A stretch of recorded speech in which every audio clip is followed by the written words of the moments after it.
Allah Bapa sumber pembaharuan, kami telah Kau anugerahkan daya hidup baru berkat kebangkitan Yesus Putra-Mu.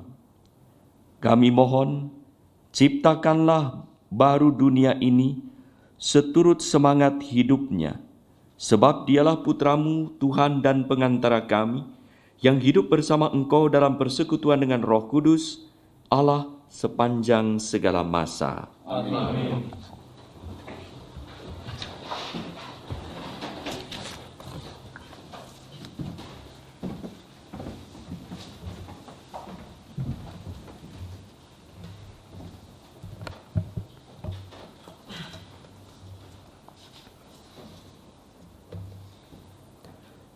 Bacaan dari Kisah Para Rasul.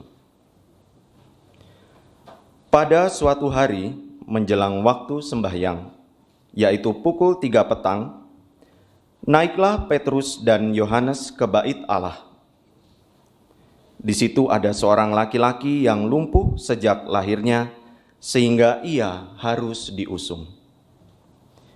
Tiap-tiap hari orang itu diletakkan dekat pintu gerbang bait Allah yang bernama Gerbang Indah, untuk meminta sedekah kepada orang yang masuk ke dalam bait Allah.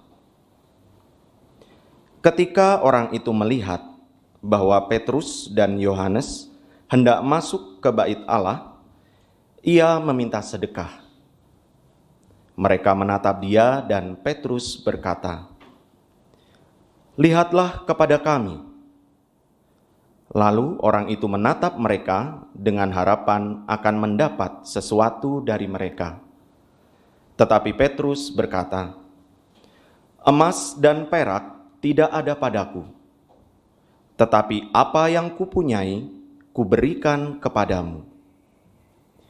Demi nama Yesus Kristus, orang Nazaret itu, berjalanlah." Lalu Petrus memegang tangan kanan orang itu dan membantu dia berdiri. Seketika itu juga kuatlah kaki dan mata kaki orang itu. Ia melonjak berdiri, lalu berjalan kian kemari dan mengikuti Petrus dan Yohanes ke dalam bait Allah. Ia berjalan dan melompat-lompat serta memuji Allah. Ketika seluruh rakyat melihat dia berjalan sambil memuji Allah, mereka mengenali dia sebagai orang yang biasanya duduk meminta sedekah di gerbang indah bait Allah. Maka mereka takjub dan tercengang tentang apa yang telah terjadi padanya. Demikianlah sabda Tuhan. Syukur pada Allah. Biarlah bersuka hati orang-orang yang mencari Tuhan. Biarlah bersuka hati orang-orang yang mencari Tuhan.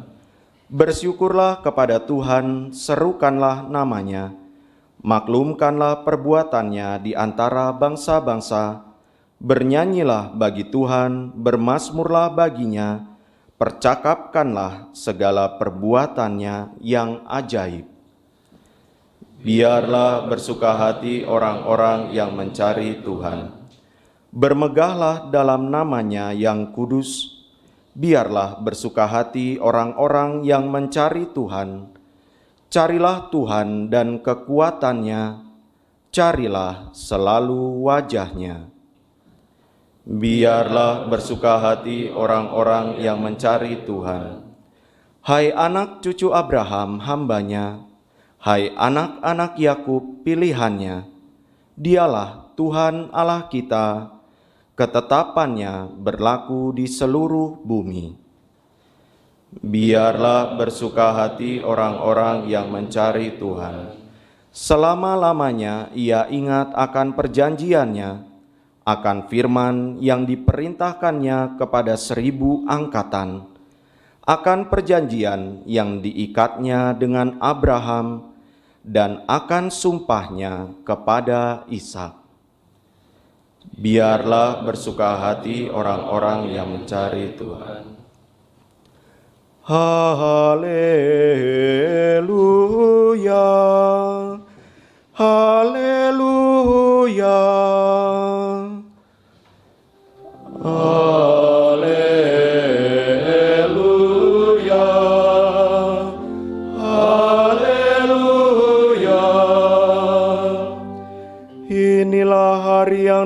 jadikan Tuhan.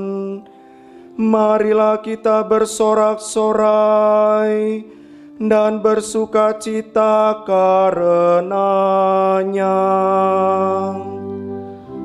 Haleluya, haleluya.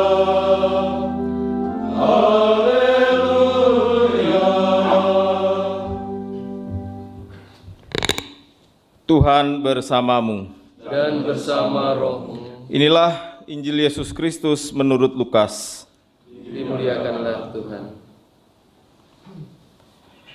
Pada hari Sabat sesudah Yesus dimakamkan, 2 orang dari murid-murid Yesus pergi ke sebuah kampung bernama Emmaus yang terletak kira-kira 7 mil jauhnya dari Yerusalem, dan mereka bercakap-cakap tentang segala sesuatu yang telah terjadi. Ketika mereka sedang bercakap-cakap dan bertukar pikiran, datanglah Yesus sendiri mendekati mereka, lalu berjalan bersama-sama dengan mereka. Akan tetapi ada sesuatu yang menghalangi mata mereka sehingga mereka tidak dapat mengenali Dia. Yesus berkata kepada mereka, "Apakah yang kamu percakapkan sementara kamu berjalan?" Maka berhentilah mereka dengan muka muram. Seorang dari mereka, namanya Kleopas, menjawabnya, "Adakah engkau satu-satunya orang asing di Yerusalem yang tidak tahu apa yang terjadi di situ pada hari belakangan ini?" Katanya kepada mereka, "Apakah itu?" Jawab mereka, "Apa yang terjadi dengan Yesus, orang Nazaret? Dia adalah seorang nabi yang berkuasa dalam pekerjaan dan perkataan di hadapan Allah dan di depan seluruh bangsa kami. Akan tetapi imam-imam kepala dan pemimpin-pemimpin kami telah menyerahkan Dia untuk dihukum mati, dan mereka telah menyalibkannya. Padahal kami dahulu mengharapkan bahwa Dialah yang datang untuk membebaskan bangsa Israel. Akan tetapi sementara itu telah lewat 3 hari sejak semuanya itu terjadi, dan beberapa perempuan dari kalangan kami telah mengejutkan kami. Pagi-pagi buta mereka telah pergi ke kubur dan tidak menemukan mayatnya. Lalu mereka datang dengan berita bahwa telah kelihatan kepada mereka malaikat-malaikat yang mengatakan bahwa Yesus hidup. Dan beberapa teman kami telah pergi ke kubur itu dan mendapatkan bahwa mereka memang benar, dan mereka mengatakan hal yang benar seperti yang dikatakan perempuan-perempuan itu, tetapi Yesus sendiri tidak mereka lihat. Lalu Ia berkata kepada mereka, "Hai kamu orang bodoh, betapa lambannya hatimu sehingga kamu tidak percaya akan segala sesuatu yang telah dikatakan para nabi. Bukankah Mesias harus menderita semuanya itu untuk masuk ke dalam kemuliaannya?" Lalu Ia menjelaskan kepada mereka apa yang tertulis tentang Dia dalam seluruh kitab suci, mulai dari kitab-kitab Musa dan segala kitab nabi-nabi. Sementara itu mereka mendekati kampung yang mereka tuju. Ia berbuat seolah-olah hendak meneruskan perjalanannya. Akan tapi mereka mendesaknya dengan sangat, "Tinggallah bersama-sama dengan kami, sebab hari telah menjelang malam dan matahari hampir terbenam." Lalu masuklah Ia untuk tinggal bersama-sama dengan mereka. Waktu duduk makan dengan mereka, Ia mengambil roti, mengucap berkat, lalu memecah-mecahkan roti itu dan memberikannya kepada mereka. Ketika itu terbukalah mata mereka, dan mereka pun mengenali Dia. Akan tetapi Yesus lenyap dari tengah-tengah mereka. Kata mereka seorang kepada yang lain, "Bukankah hati kita berkobar-kobar ketika Ia berbicara dengan kita di tengah jalan, dan ketika Ia menerangkan kitab suci kepada kita?" Lalu bangunlah mereka dan langsung kembali ke Yerusalem. Di situ mereka mendapati ke-11 murid. Mereka sedang berkumpul bersama teman-teman mereka. Kata mereka kepada kedua murid itu, "Sungguh Tuhan telah bangkit dan telah menampakkan diri kepada Simon." Lalu kedua orang itu pun menceritakan apa yang terjadi di tengah jalan dan bagaimana mereka mengenal Yesus pada waktu Ia memecah-mecahkan roti. Berbahagialah orang yang mendengarkan sabda Tuhan dan tekun melaksanakannya.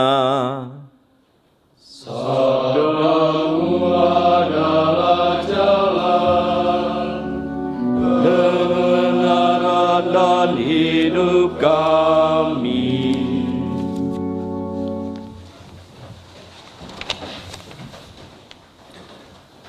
Saudara-saudari yang terkasih, saat keinginan, kerinduan, dan harapan kandas, kita murung dan terkurung kekecewaan. Tak jarang kita lari dari kenyataan, dari kehidupan normal, dari keluarga, dari komunitas beriman. Dua murid Emmaus mengalami kekecewaan dahsyat hingga berjalan lunglai meninggalkan tanda petik keluarganya, yaitu komunitas murid-murid Yesus di Yerusalem. Yesus tidak membiarkan mereka berjalan sendiri dalam keputusasaan. Ia hadir, mendekati, dan menawarkan diri untuk menyertai dan menolong mereka, agar dapat menemukan kembali semangat hidup dan menyingkirkan apa yang menghalangi mata mereka sehingga mereka tidak mengenal Yesus. Baru-baru ini ada orang yang menceritakan ilustrasi yang menarik yang mungkin kita sudah pernah dengar, yaitu tentang suatu banjir di suatu tempat, di mana banjir itu makin besar, orang-orang mengungsi, dan tinggal satu orang yang percaya pada Tuhan, bahwa Tuhan akan menolongnya, Tuhan akan memberi mujizatnya. Apalagi ia beriman, berdoa, percaya kepada kuasa Tuhan. Lalu datanglah perahu. Ketika air masih sedada, datang perahu menolong. Ia berkata, tidak, saya adalah orang yang percaya Tuhan akan menolong. Tapi air makin tinggi, ia naik ke jendela. Lalu datang perahu kedua untuk menolong. Hayo cepat, nanti kamu tenggelam. Tidak, pergilah engkau orang-orang yang kurang percaya, saya percaya Tuhan akan menolong. Sampai naik terus di atas atap rumah hampir tertutup. Dan ia nongkrong di sana. Perahu ketiga lewat, dia berkata, tidak ada harapan lain kecuali kamu ikut perahu saya. Dia berkata, pergi, saya yakin ini ujian Tuhan, Tuhan akan menolong saya pada detik-detik terakhir. Perahu lewat, hujan tak henti, air bertambah tinggi, dan akhirnya ia tenggelam mati. Waktu mati, ia bertemu dengan malaikat dan berkata, mengapa Tuhan tidak menolong orang beriman, setia kepadanya? Bukankah saya mengharapkan kuasa Tuhan menolong begini dan begitu? Malaikat menjawab, kamu salah, Tuhan tidak pernah meninggalkan kamu. Tuhan menolong. Bukankah ketiga perahu itu dikirim oleh Tuhan, tetapi kamu menolak kiriman dan bantuan Tuhan? Saudara-saudari yang terkasih, kadang-kadang kita menentukan bagaimana Tuhan menolong kita. Harus begini, harus begitu, harus berbuat ini, harus berbuat ini. Demikianlah dua murid Emmaus sangat kecewa pulang ke dusunnya karena memikirkan Tuhan yang bangkit itu seperti ini, seperti itu. Mereka kecewa menceritakan, kami dengar Tuhan bangkit tetapi tidak kelihatan. Jadi mereka mengharapkan ada manifestasi yang luar biasa saat Tuhan menolong atau saat mujizat terjadi. Yesus ternyata datang untuk menghampiri mereka, tetapi pikiran mereka itu tertutup oleh sesuatu, yaitu kekecewaan peristiwa Golgota. Maka Yesus saat menawarkan diri sebagai penolong dan teman seperjalanan, mereka pangling kepada Yesus. Karena mereka berpikir kalau Yesus bangkit harus seperti ini, harus seperti itu. Saking kecewanya, mereka belum mengenal juga Yesus. Saat Yesus tampil menjelaskan kitab suci, tampil sebagaimana yang mereka kenal. Mereka mengundang Yesus mampir, untungnya ke rumahnya. Yesus membuka mata mereka yang tertutup kekecewaan dan pikiran sendiri. Mereka menyadari Yesus bangkit dan sungguh hidup saat Yesus memecah roti. Ekaristi. Yesus tetap menyertai mereka. Kesadaran akan cinta Tuhan bangkit kembali, membuat mereka bangkit juga. Ekaristi, saat Yesus memecah roti, memelekkan mata mereka, membuat halangan-halangan yang ada pada mata mereka dan pada pikiran mereka hilang. Harapan muncul kembali, gairah hidup membara kembali. Luar biasa efeknya. Mereka yang tadinya pulang sehari perjalanan dari pagi sampai malam dengan lemas kembali ke Emmaus, kini kembali lari ke Yerusalem pada malam gelap dalam perjalanan panjang untuk bersaksi bagaimana mereka melihat Tuhan, bagaimana Tuhan membuat mata mereka melek hingga mereka tumbuh semangat, tumbuh kembali semangat hidup. Saudara-saudari yang terkasih, saat mengalami persoalan, kita mungkin galau, pikiran buntu, perasaan beku, apalagi saat kita telah berusaha keluar dari masalah, tetapi persoalan tidak kunjung terpecahkan. Dalam keadaan susah seperti itu, mata hati seperti tertutup dan kita tenggelam dalam persoalan hingga tidak melihat tawaran Allah yang caranya mungkin tidak seperti yang kita pikirkan. Dalam bacaan pertama, pengemis itu meminta sedekah, tetapi Petrus berkata, bangun dan berjalan. Ia meminta sedekah yang diberi oleh Tuhan adalah kesembuhan jauh lebih dari apa yang diharapkan. Saudara-saudari yang terkasih, Yesus selalu menawarkan diri untuk menemani perjalanan hidup kita dan menolong kita. Tapi caranya Tuhan tahu sendiri mana yang terbaik. Kalau ternyata keadaan tak berubah dan kesusahan malah bertambah, mungkin kita belum mengundang Yesus mampir dalam hidup atau tak mau ikut cara Tuhan menolong kita. Kita mungkin membiarkan Yesus lewat meninggalkan kita. Kita mungkin membiarkan perahu-perahu yang dikirim oleh Tuhan tidak seperti yang kita bayangkan untuk menolong kita. Berapa kalikah Yesus hanya lewat dalam hidup kita, tidak kita ajak mampir. Tidak jarang saat kita bermasalah, kita justru lari dari keluarga kita, lari dari komunitas kita, lari dari gereja, lari dari Ekaristi. Murid Emmaus berjumpa dengan Yesus, bersemangat lagi hidup kembali dalam perayaan Ekaristi.